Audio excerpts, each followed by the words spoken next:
오늘은 요한복음 18장 37절 이 한 절 가지고 진리에 속한 자라는 제목으로 말씀을 나누도록 하겠습니다. 오늘 본문에 우리가 잠시 한 절 읽었지만 예수님께서 빌라도 앞에서 진리라는 말을 사용하셨습니다. 여러분, 이 진리라는 단어는요, 헬라어로 알레데이아라는 말을 쓰는데, 이 말의 뜻은 진리, 또 진실, 그리고 숨겨지지 않은 것, 곧 가려진 것이 드러나는 것, 이게 진리라는 알레데이아라는 헬라어의 원어의 뜻이라는 겁니다. 즉 진리는요, 우리가 만들어내는 것이 아니라 이미 존재하지만 가려져 있던 것이 드러나는 것, 그것이 바로 진리라는 것이죠. 그래서 흔히 우리가 말하는 맞다 틀리다 이런 개념이나 이런 문제가 아니라 가려진 것이 드러나는 것, 그것이 바로 진리라는 거죠. 그래서 예수님은 요한복음 14장 6절에 이렇게 자신을 소개합니다. 예수께서 이르시되 내가 곧 길이요 진리요 생명이니 나로 말미암지 않고는 아버지께로 올 자가 없느니라. 즉 예수님은 단순히 진리를 가르치시는 분이 아니라 그분 자신이 곧 진리시라는 거예요. 당신이 곧 진리 그 자체시라는 거죠. 그렇기 때문에 오늘 본문에서 예수님은 빌라도 앞에서 자신을 어떻게 소개하느냐, 진리를 아는 자가 아니라 진리에 속한 자라는 말씀을 하시는 거예요. 여러분, 진리를 아는 것과 진리에 속한 것은 전혀 다른 이야기예요. 쉽게 얘기하면 예수님을 아는 것과 예수님에게 속한 것은 전혀 다른 것이죠. 오늘 본문에 보시면 예수님께서 빌라도 앞에 서 있습니다. 즉 진리를 눈앞에 두고 있는 거예요, 빌라도 입장에서는. 그런데 오늘 말씀의 제목처럼 그는 진리에 속하지 않았다라는 거예요. 우리는 오늘 이 본문에 등장하는 이 빌라도를 보면서 우리 스스로에게 한번 질문을 던져보아야 합니다. 나는 진리에 속한 사람인가? 나는 예수님에게 속한 사람인가? 우리가 조금 전에 찬양을 불렀잖아요. 나는 주님께 속한 자 되어. 나는 정말 예수님에게 또는 진리에 속한 사람인가? 오늘 말씀을 통해서 우리 자신을 한번 스스로 점검해 보기를 원합니다. 먼저 여러분, 진리에 속한 사람, 예수님에게 속한 사람은요, 진리를 외면하지 않습니다. 이게 특징이에요. 예수님을 외면하지 않아요. 오늘 말씀에서 빌라도가 예수님에게 질문을 합니다. 진리가 무엇이냐? 진리가 뭐냐라는 거예요. 여러분, 이 질문은 빌라도가 정말 진리를 찾는 질문처럼 보이지만 우리가 잘 알고 있죠. 사실은 그렇지 않다라는 거. 빌라도는요, 이미 알고 있어요. 무엇을 알고 있느냐? 예수님께서 아무 죄가 없다라는 사실을 그는 너무나 잘 알고 있어요. 그는 예수님이 누구보다도 억울한 사람이라는 거 그는 잘 알고 있습니다. 그럼에도 불구하고 그는 진리, 곧 예수님을 믿고 또 예수님에 속해 있기보다는 반대로 자신의 자리와 또 자신의 상황을 선택하였습니다. 사랑하는 여러분, 진리에 속하지 않는 사람은요, 진리를 모르는 사람이 아니에요. 알면서도 외면하는 사람이라는 거죠. 우리가 잘 아는 베드로, 이 베드로 같은 경우도 그렇죠. 베드로는 누구보다도 예수님을 잘 알았던 사람이에요. 예수님의 12제자 중에 수제자라고 불리우죠. 그리고 그는 예수님을 향해서 주님을 위해서라면 저는 목숨까지도 기꺼이 바칠 수 있습니다라고 이야기했던 사람이에요. 그런데 그 자신 스스로 막상 난감한 상황이 오니까 그는 어떻게 해요? 예수님을 모른다라고 부인했죠. 고백했습니다. 심지어 예수님을 저주까지 했죠. 왜요? 베드로가 진리를 몰랐어요? 아닙니다. 그는 두려움 때문에 진리이신 예수님을 외면한 거예요. 베드로의 문제가 아니라 베드로의 문제는요, 무지가 아니라 외면이었다라는 거예요. 여러분, 오늘 본문에 등장하는 빌라도는 예수님을 고발하는 자들에게 무려 몇 번이나 예수님을 옹호하느냐? 3번이나 얘기합니다. 요한복음 18장 38절 그리고 19장 4절과 6절을 보면 나는 아무리 봐도 저 예수라는 사람에 대해서 죄를 못 찾겠다. 그 예수에 대해서는 죄가 없다. 무려 3번이나 예수님의 결백을 주장한 사람이 이 빌라도예요. 알고 있는 거죠. 자, 그럼에도 불구하고 그는 결국 예수님을 넘겨줍니다. 왜? 그는 진리를 따르기보다는 자신의 자리를 지키고 싶었기 때문이죠. 여러분, 우리도 똑같아요. 우리가 말씀을 들을 때 마음이 불편해지는 순간들이 있죠. 그 말씀이 왜 불편하냐? 공감이 되기 때문에. 저 말씀이 지금 내한테 하는 이야기 같은데, 또는 저 말씀을 듣고 내가 이 부분을 좀 바꿔야 되는데, 저 역시 그런 경험이 있고 여러분들도 그런 경험이 있으실 거예요. 말씀이 여러분들을 찌를 때가 있어요. 그런데 그때 우리는 두 가지 반응 중에 하나를 선택합니다. 하나는 뭐냐면 그 말씀을 듣고도 아무 일 없는 것처럼, 아무 일, 나 안 들었어, 안 들려 이렇게 하는 사람이 있는 반면에, 또 하나님의 말씀을 들으면 잠시 멈춰서 가지고 하나님 앞에 우리 자신을 한번 돌아보는 거죠. 여러분, 혹시 우리도 이렇게 반응하고 있지는 모르겠습니다. 지금 상황이 좀 어려워가지고, 또는 나중에 하면 되겠지, 그리고 이 정도는 뭐 괜찮지 않나, 이렇게 조금씩 미루고, 때로는 자신이 처한 그 환경에 우리가 합리화하고, 이러한 모습들이 결국 진리를 외면하는 모습일 수도 있다라는 거예요. 여러분, 진리에 속한 사람은요, 완벽한 사람이 아니에요. 넘어지고 실수할 수도 있습니다. 그런데 한 가지는 분명합니다. 바로 진리를 외면하지는 않는다라는 거예요. 말씀이 마음을 찌르면 피하지 않습니다. 그리고 불편해도 그냥 지나가지 않아요. 오히려 그 자리에 멈춰서 하나님 앞에 서는 사람, 그 사람이 진리에 속한 사람이죠. 여러분, 그러니까 이 진리에 속한 사람은 이 진리, 곧 예수님에 대해서, 성경에 대해서, 하나님 말씀에 대해서 많이 아는 사람이 아니라 말씀 앞에 서서, 말씀 앞에 멈춰서 자기 자신을 돌아볼 줄 아는 사람, 그리고 하나님의 말씀에 순종하려고 하는 사람, 그 사람이 진리에 속한 사람이라 할 수 있습니다. 그리고 또 하나 우리가 생각할 수 있는 것은, 이 진리에 속한 사람은요, 대가를 감수한다라는 거예요. 여러분, 진리에 서는 거, 예수님 말씀 앞에 서는 거, 말씀에 들어가서 예수님 말씀에 순종하며 산다는 거 쉽지 않죠. 어렵습니다. 굉장히 힘들어요. 왜냐하면 우리가 진리는요, 우리에게 선택을 요구합니다. 그리고 그 선택에는 반드시 대가가 따르죠. 우리가 예수님 믿기 이전과 예수님 믿고 난 이후에 삶을 우리가 한번 되돌아보면요, 항상 우리는 선택을 요구받아요. 특별히 불신자 가정에서 제사를 드리는 집안에서 예수 믿는 사람이 나와보세요. 명절이 두렵죠. 부모님이 돌아가신 그 길, 제사를 지내는 가정에 예수 믿는 사람 한 명이 생겨보세요. 그 순간은 선택의 순간이에요. 성경에 보면 다니엘이라는 사람이 나오죠. 이 다니엘은 기도하면 사자굴에 들어가야 한다는 이야기를 들었어요. 그리고 그 사실을 알고 있습니다. 그리고 그 명령을 어길 시에 그에게 찾아오는 불이익을 그는 너무나 잘 알고 있습니다. 그럼에도 우리가 알다시피 그는요, 창문을 열어놓고, 창문을 열면 많은 사람들이 자신을 볼 거 아니에요. 기도하지 말아 했는데 저 다니엘이 기도한다. 그런데 그는요, 창문을 열고 기도합니다. 왜냐? 그는 진리를 아는 사람이 아니라 그는 진리에 속해 있는 사람이기 때문이죠. 여러분, 진리에 속한 사람은요, 눈에 보이는 상황에 따라 움직이지 않습니다. 환경이 아니라 하나님의 말씀을 기준으로 그는 선택한다라는 거예요. 그래서 때로는 손해도 보고, 또 때로는 오해도 당하고, 또 불이익을 받기도 하죠. 그럼에도 불구하고 끝까지 진리를 붙잡습니다. 디트리트 보네퍼라는 사람이 있어요. 독일의 신학자이고 목사님입니다. 이 디트리트 보네퍼는 히틀러의 폭정 아래에서도 침묵하지 않았어요. 그 시대 많은 사람들은 무엇이 잘못된 일인지 알고 있었어요.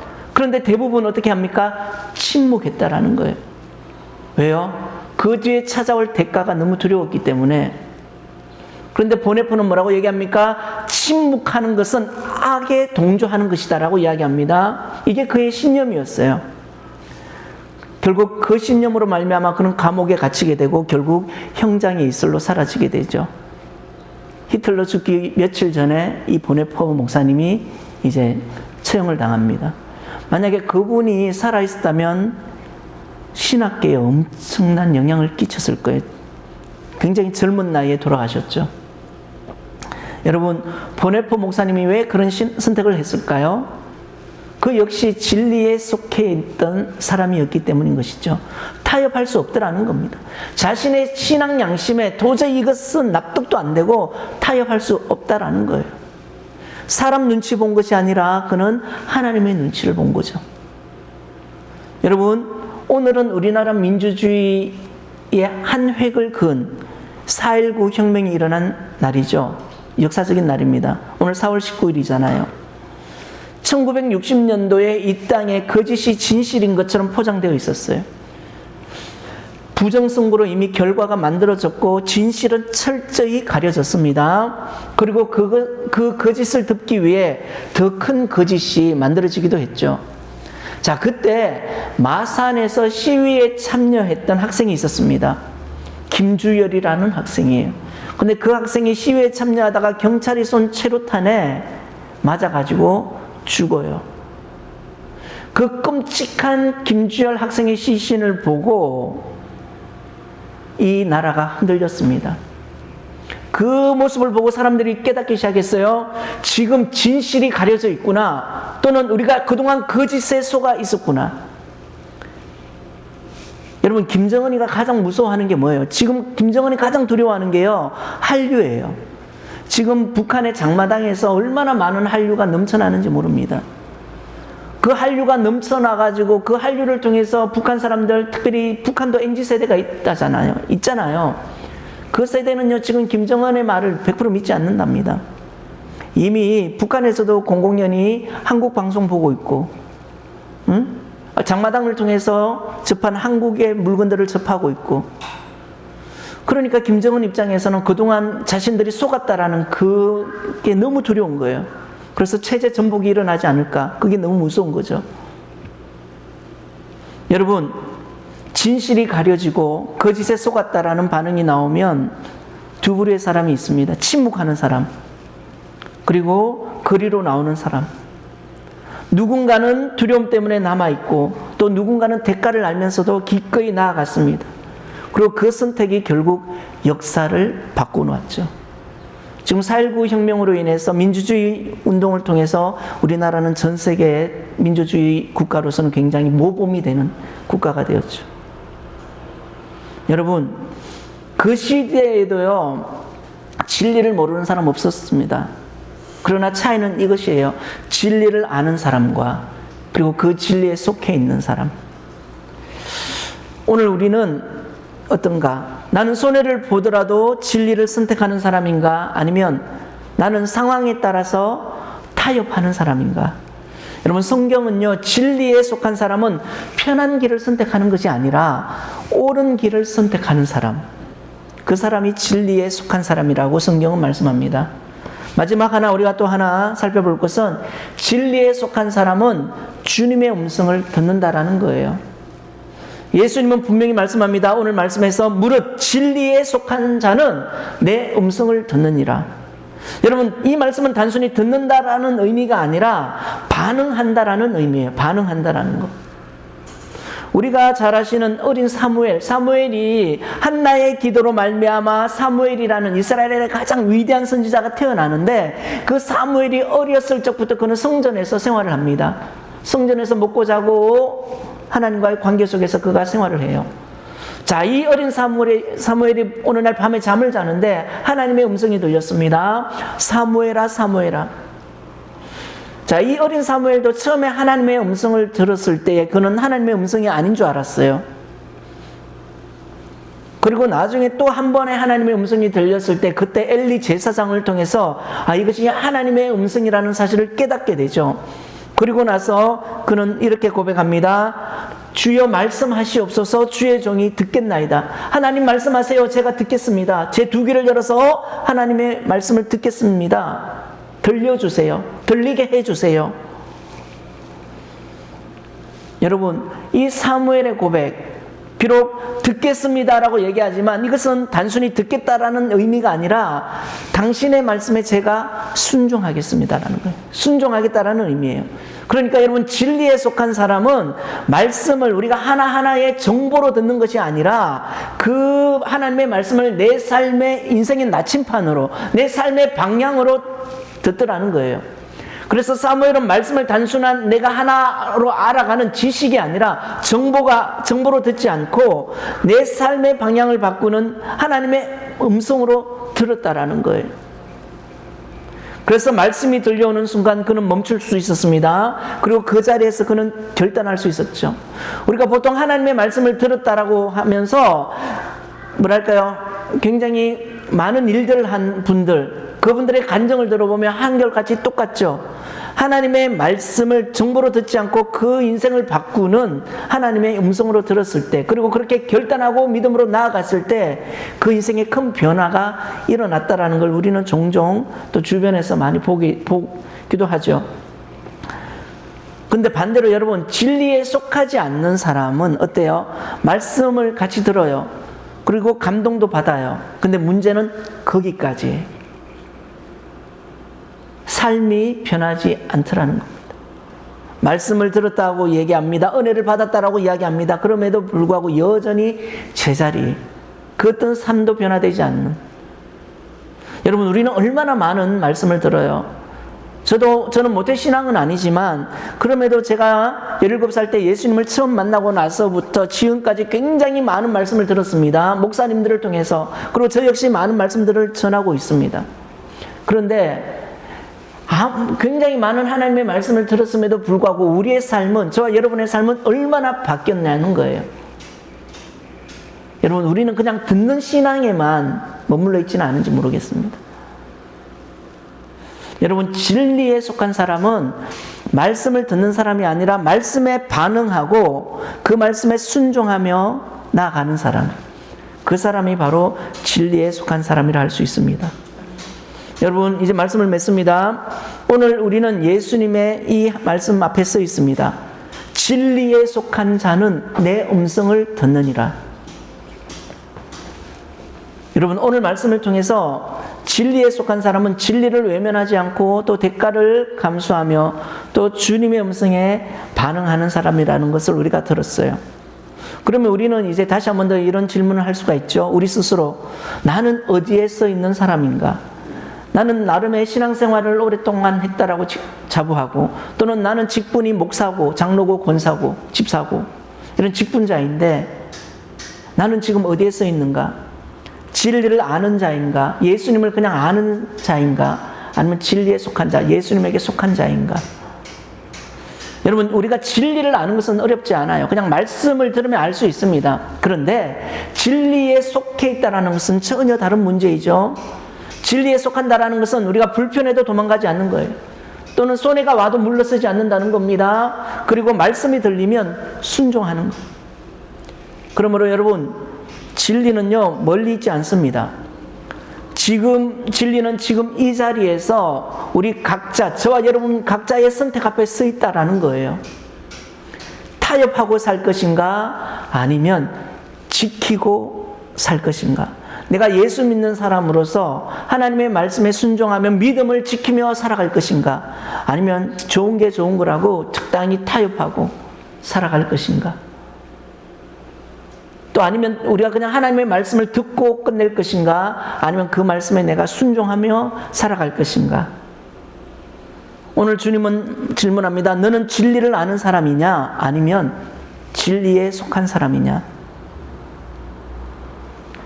여러분, 오늘 이 시대는요, 진리를 아는 사람이 필요한 게 아닙니다. 오늘 교회를 바라보는 세상의 눈, 세상 사람들이 교회를 바라보는, 교회를 생각하는, 목회자를 바라보고 성도를 생각하는 그 인식이 그것을 보여주고 있습니다. 예수를 아는 게 중요하지 않습니다. 교회를 아는 거 중요하지 않습니다. 오늘 성경은 분명히 말씀합니다. 진리에 속한 사람을 필요로 한다라는 거예요. 저와 여러분 그리고 수많은 그리스도인들이요 정말 예수님에게 속한 사람이 되면 세상은 또 교회를 바라보는 눈이 달라질 거예요. 목회자와 성도를 생각하는 그 인식 자체가 많은 변화가 생길 거예요. 바라기는 오늘 이 자리에서 저와 여러분 우리의 신앙을 다시 세우기를 원합니다. 지금 우리는 어디에 서 있고 또 누구 편에 서 있을 것인가? 이 질문 앞에 우리는 당당하게 나는 진리에 속한 사람, 하나님 나를 진리에 속한 사람으로, 즉 예수님에게 속한 사람으로 살아가게 하여 주옵소서. 이것이 저와 여러분의 기도 제목이자 믿음의 고백이 되시기를 주의 이름으로 축복합니다.